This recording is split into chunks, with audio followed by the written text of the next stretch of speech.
여러분, 충격받지 마십시오.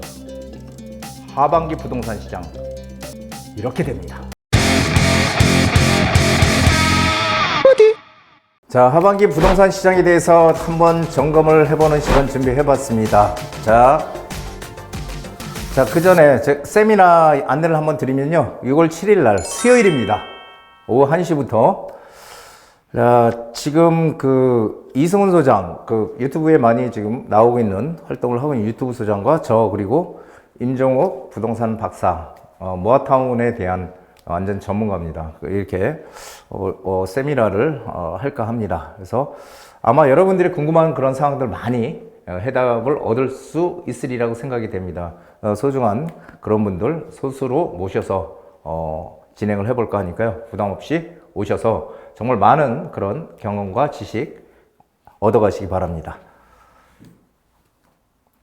자, 일단 지금 시장에 대한 추세를 한번 보자고요. 추세가 뭔가. 제가 항상 말씀드렸던 게 추세의 중요성에 대해서 정말 많이 여태까지 얘기를 드렸죠. 추세라는 거는요, 어떤 현상이 일정한 방향으로 나아간다는 거예요. 나아간다. 자, 한번 예를 들어보면 이런 겁니다. 이거 정말 중요한 거거든요. 부동산 시장이 이렇게 계속 상승을 해요. 상승을 하게 되면은 이 부동산이 너무 많이 급격하게 오르면은 이 또 폐해가 심하잖아요. 그러니까 정부에서는 항상 규제를 하죠. 요 타이밍에 규제를 해요. 규제를 하게 되면은 규제의 효과 때문에 시장은 이렇게 꺾입니다. 하락하는 거죠. 여기 하락, 꺾입니다. 이 규제의 효과예요. 규제의 효과. 하지만 한 3, 4개월 하락하다가 다시 상승 추세로 가더라. 추세가 흐름이 상승으로 가게 되면은 쉽게 잘 안 꺾인다는 얘기를 드리는 거예요. 꺾이지 않아요.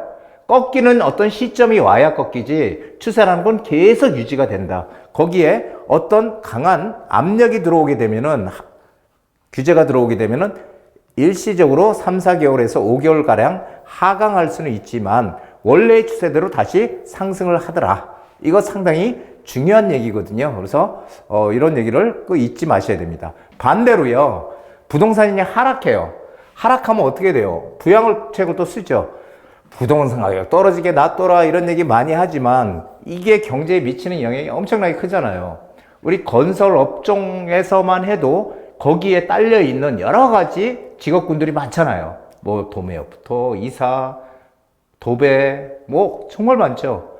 그런 많이 딸려 있는 그런 영향을, 경제적인 영향을 우리 경제에 크게 미치기 때문에 정부에서는 시장을 살리기 위해서 부양책을 씁니다. 요 단계에서. 부양책을 쓰면 어떻게 돼요? 시장이 부양의 효과로 이렇게 상승을 해요. 상승을 합니다. 시장이 살아나네? 아니라는 거죠. 왜냐하면은 이 상승의 효과도 3개월에서 5개월 정도 상승 추세로 갔다가 원래가 하강 추세, 하락 추세이기 때문에 다시 하락 추세로 가더라. 즉 무슨 얘기예요?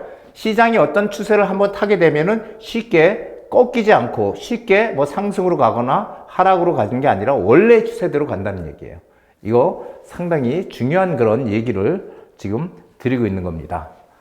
그래서 지금 시장도 역시 마찬가지예요. 지금도 제가 누누이 말씀드렸지만은 지금 시장은 대세 하락이 아니고 미국발 금리 폭등. 왜냐하면 코로나 팬데믹 때 한 2년 동안 너무 가격이 급상승했어요. 저도 그런 경우를 거의 못 봤거든요.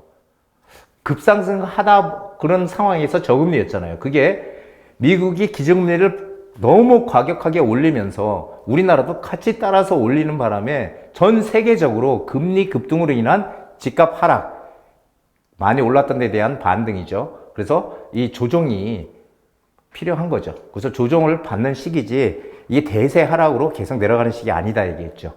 지금은 여전히 상승장이 확실하기 때문에 아직까지 계속 시장은 상승으로 갈 것이다 라는 게 제 판단입니다. 틀리면 어떻게 해요? 저는 여태까지 제가 얘기했던 것들 다 맞았다라는 얘기를 드리고 있는 거예요. 자, 이거 보면은요, 이게 이제 KB 부동산에서 나온 건데, 이 가격 전망 지수예요. 이것도 이렇게 보면은 22년도 11월 달 전망 지수가 51로 가장 바닥이었어요. 67에서 계속 내려와서 51까지. 여기 78에서 67 이렇게 쭉 내려오다가 11월 달이 가장 50일로 바닥이었어요. 그러다가 12월 달 되니까 51.3, 1월 달 되니까 65, 2월 달 되니까 70.5, 3월 달 되니까 78, 4월 달 되니까 83.1. 지금 계속 어떻게 돼요? 이렇게 내려오던 시장이 지금 계속 이렇게 상승 추세로 가고 있다는 거예요. 그래서 시장을 읽을 때 우리가 당장의 어떤 게 아니고, 이게 상승 추세로 가니까 앞으로도 이렇게 가겠네라는 판단을 할 수 있어야 되거든요. 물론 그게 단기간, 뭐 한 달을, 두 달 가지고 얘기하는 게 아니라 몇 달, 한 3, 4개월을 두고 보면은, 이 추세가 이렇게 가는구나라는 것을 알 수가 있는 거예요. 자, 매매 거래량, 전세 거래량 증가의 의미는 뭐예요? 자, 매매 거래량이, 아파트 매매 거래량이, 2022년, 지난해 10월이 558건, 서울의 아파트 매매 거래량 558건으로 가장 바닥이었다가 11월 달 730건, 12월 달 835건, 이게 조금씩 늘어나다가 1월 달에 1418건으로 그때부터 뭔가 본격적으로 차이가 많이 나기 시작하죠. 2월 달 되니까 2457, 3월 달 되니까 2979. 아슬아슬하게 3,000각을 못 넘었어요. 자, 오늘 기준으로 5월 23일 4월 거래량이 벌써 3,100건이 드디어 넘어갔습니다. 앞으로 이번 5월 말까지가 돼야 4월 거래량 전체가 나오거든요. 그러면은 지금 3,100건보다 훨씬 더 많은 거래량이 이루어지겠죠. 제가 어떤 얘기를 드렸냐면은 거래량이, 매매 거래량 3,000건이 상당히 의미가 있다. 그게 늘어나게 되면은 본격 상승을 알리는 것이다 라는 얘기를 제가 지난 유튜브에 한 2, 3개월 전에 유튜브에 분명히 제가 말씀을 드린 적이 있습니다. 자, 전세 거래량도 한번 보시죠. 지금 전세 거래량도 계속 늘어나고 있죠. 자, 9,498, 11월 달 9,498을 기점으로 해서 전세 거래량도 지금 계속 늘어나고 있어요. 15,000가구 이상. 5월 16일 현재 4월 거래 11,683. 4월 달은 이 4, 5, 6, 7 다 비수기거든요, 사실. 지금 전세로는. 그래서, 그런데도 지금 10,000건이 넘어서서 예년 거래를 지금 뛰어넘었다, 거래량. 자, 거래량이 늘어난다는 거는 금매가 점차 소진이 되고 오른 가격에 거래가 된다는 얘기예요. 오른 가격에. 그래서 이게 매매가든 전세가든 오른 가격에 점점 거래가 된다는 얘기죠. 자, 지난 3월 이후 매매 거래량, 전세 거래량, 매매가, 전세가 모두 반등에 성공했어요, 지금. 반등에 성공했고요. 그래서 우리는 이걸 보고 어떻게 알아야 되냐면은 공식처럼 알아야 돼요. 거래량 증가, 매매 거래든 전세 거래든 거래량 증가는 반드시 가격을 끌어올린다. 이것을 우리는 여실히 기억을 하고 있어야 되는 겁니다. 자, 시장을 보는 시각의 차이. 자, 뭐 전문가 거래량 늘어나고 있지만 집값 반등의 신호로 보기 어렵다. 그리고 서울 아파트, 이유가 이거예요. 서울 아파트 매매 거래가 평균 한 5, 6천 건 돼야 되는데 지금 뭐 이제 3천 건 됐으니 아직 뭐 이게 무슨 시장이 살아나는 거냐. 반등의 신호가 아니다. 이렇게 얘기해요. 근데 이거 물론 우리가 거래량이 예전에 5, 6천 건, 7, 8천 건, 또 10,000건이 넘어가던 그런 달도 있었어요. 예전에. 어마어마하죠.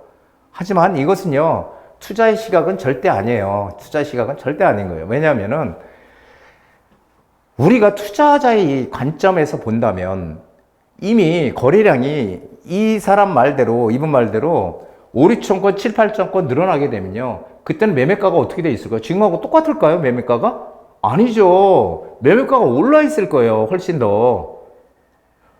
이거는 정말 아마추어적인 시각이죠. 왜 그러냐면은 우리는 투자의 관점에서 본다면 오르기 전에 투자를 해야 되잖아요. 오르기 전에. 그래야지 내가 그 올랐을 때 이익을 얻을 수 있잖아요. 그런데 그게 아니고 이미 다 올라 있는 상황에서 사라? 그걸 보고 사라? 이미 그때는 다 종쳤어요. 이미. 끝났어요. 그래서 이미 이때는 늦은 시각이에요. 이거는 아마추어적인 시각이지 프로의 시각이 아니라는 거예요. 자, 제 시각은 뭐냐면은 흐름이 중요한 거예요. 지금 3,000건이 넘어갔다는 게 상당히 의미를 가지는 것이 앞으로 계속 거래량은 늘어날 것이다라는 거죠. 이게 앞으로 계속 이어질 것이다라는 거죠. 그래서 흐름이 상승 흐름으로 가느냐, 하락으로 가느냐, 상승으로 가느냐, 이것을 우리가 판단해야 되는 거죠. 그래서 흐름이 상승으로 가느냐를 보고 상승을 가리키면은 우리 미리 방향성을 보고 선제 투자해야 되는 거예요. 그래야지 이익을 내지. 이미 다 오를 만큼 올라서 이제 올랐네 이제 투자해볼까? 이미 그때는 가격이 200% 올라 있어. 그런 바보 같은 짓을 왜 해요? 그게 아마추어적인 발상이에요. 그래서 그런 분들은 아마추어고 저는 프로죠. 그렇기 때문에 이렇게 얘기를 드릴 수 있는 겁니다. 왜 부동산은 양극화 시장으로 할까요? 지금 시장이 좋아진다고 하지만 전체가 다 좋아지는 거 아니에요. 지금 좋아지는 곳만 좋아지는 거예요. 그러니까 지금 시장이 전체 매매 거래량이 늘어나고 있는 데가 어디예요? 서울과 경기, 즉 수도권이죠. 수도권이 지금 거래량이 늘어났다. 인천도 정말 그 매물들 많이 쌓여서 고생하다가 지금 서서히 거래량이 늘어나면서 반등의 신호를 보여주고 있다는 거예요. 자, 그럼 왜 이렇게 시장은 양극화로 앞으로 점점 심해질까? 제가 이거 예전에 방송에서 한국경제TV에서 할 때도 이런 얘기를 드렸었어요. 과거의 사례를 보면은 과거는 폭발적으로 인구가 늘어나고 주택 공급은 턱없이 부족하던 시절이었죠. 이럴 때는요, 1번 집, 2번 집, 10번 집이 있다면 1번 집은 왜 1번 집이냐? 가치가 가장 크고 지금 기준으로 보면 2번 집은 두 번째로 크고 3번 집 세 번째. 이 순서대로 가치가 크다고 보는 거예요. 예를 들어서. 자, 그렇다면 예전에는요, 과거에는 우리가 집도 부족하고 인구가 폭발적으로 늘어나던 시절이었기 때문에 1번 집은 내가 내놓으면은, 오후 저녁 때 되니까 어떤 사람이 사러 와. 그때는 집이 턱없이 부족했으니까요. 2번 집은요, 그 다음날 되니까 어떤 사람이 사러 와. 3번 집은 한 2, 3일 지나니까 사러 와. 4번 집은 일주일 되니까 사러 와. 10번 집은요, 계속 사람들이 안 오다가 한 10개월 되니까 결국은 또 사러 와. 무슨 얘기를 드린 거냐면, 과거에는 집이 턱없이 부족하고 인구는 막 폭발적으로 급등하던 시절이었기 때문에 사줄 사람이 너무 많았다는 거예요. 그래서 가치가 있든 없든 시간의 차이는 있었을지언정 다 팔렸다는 거예요. 다 팔 수가 있었다는 거죠. 하지만 앞으로는 틀리다는 거죠. 앞으로는 어떻게 돼요? 인구가 지금 어떻게 된다 그래요? 줄어들고 있대. 계속 출산율도 지금 낮아지고 계속 뉴스에 나오잖아요. 주택 공급은 지금 거의 약 한 104% 됐어요. 전국 평균이 104%. 물론 104%라고 하니까 집이 이제는 다 100%가 넘었네. 한 사람당 집이 한 채씩 다 있는 거네? 라고 생각할지 모르겠지만 OECD 평균은 115%예요. 우리 OECD 국가니까 115%. 왜냐면은 그 집 중에서 사람이 살지 못하는 공가도 있고요. 시골에 빈집도 많잖아요. 그래서 이런 것까지 다 포함하면 한 115% 정도는 돼야 된다라는 게 OECD 기준이고요. 그런데도 불구하고 옛날같이 이제는 주택 공급이 그렇게 부족하지 않다는 거죠. 인구는 계속 줄어들고. 자, 이렇게 될 때는 어떻게 돼요? 옛날같이 가치가 높은 1번 집 팔리겠죠. 누군가 와서 살 거예요. 두 번째도 누군가 와서 살 거예요. 세 번째 집도 시간은 필요하겠지만 누군가 와서 사고, 네 번째 집도 누군가 와서 살 거예요. 하지만 다섯 번째 집부터가 문제가 되겠죠. 다섯 번째 집, 여섯 번째 이쪽으로 가면 갈수록 살 사람이 없어진다는 거예요. 살 사람이. 무슨 얘기예요? 앞으로 양극화가 커진다는 거죠. 이제는 옛날같이 인구가 늘어나지 않기 때문에 집살 수요가 작아진다는 거예요. 그렇다면 어떻게 돼요? 양극화가 커진다는 거죠. 어떤 지역은 집을 사줄 사람들이 계속 존재를 하고 어떤 데는 사줄 사람이 없다는 거죠. 이게 양극화입니다. 앞으로 이거 점점 심해진다. 그럼 우리는 어떻게 해야 돼요? 방향을 잘 잡아야 되겠죠. 오를 수 있는 곳으로 가야 돼. 싸다고 들어가면 안 된다라는 얘기를 드리는 겁니다.